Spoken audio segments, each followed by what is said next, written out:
So we recently just took a trip down to Arkansas. We had a couple of EBR 1190 RSs, and we got to put them through their paces on some awesome twisty roads in the Ozark Mountains. And we're just here to tell you a little bit about the experience. Looking back at that ride, you know, that was some pretty fun stuff we went through. Dude, I had a blast. The bike was awesome. The roads were awesome. Super fun. I mean, once we were cruising along, the thing was super easy to ride at a slow pace, but like once the roads got tight and things got a little more interesting, the bike was just super nimble. But this twin just seemed to be so easy to ride at low RPM, high RPM, and you know, we could just be cruising along, and so you get into a corner and you need to start throttling to come out of it, and you really feel like it's a good corner and you're stable in it and you feel safe and secure, and it turned the city streets into a little playland, like a track for us. Yeah, definitely.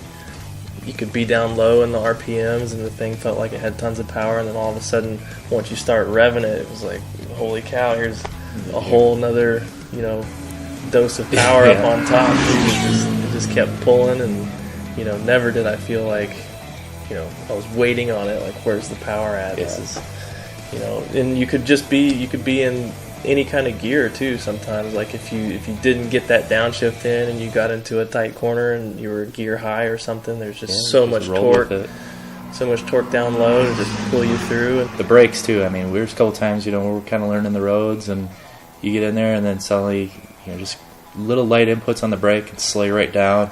You know, if I felt like I was getting a little high, you know, there's a couple corners there where we were just about dragging knee on the ground, and it was like, I still need to slow down a little bit and make sure I stay, you know, within the lines, and you could just trail the brake a little bit, and so responsive. The chassis so rock solid, and like how nimble the thing was and how light it felt. I mean, sometimes I felt like I was on a 600. Yeah, I mean, exactly. It was kind of like a 600 with like twice the power, 100 more horsepower.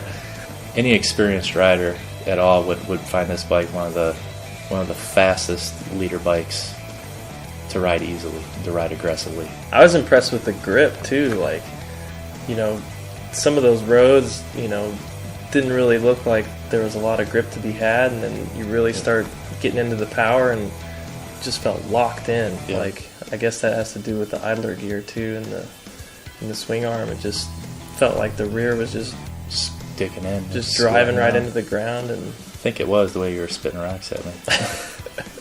The bike was just confidence inspiring. It compounded the longer we rode. The longer we rode, the more I felt like I could do whatever I wanted with the bike. And if you turned in early and you had to stand the bike up and then, you know, tighten your line again, the bike would just change direction super easy. And, you know, confidence inspiring, like you said. What about the sound too? When you're cruising along and then you roll into it hard, you can hear the big throttle bodies open up, the airbox noise, and yeah, it was pretty cool. It made you want to do it more, that's for sure. It's addictive.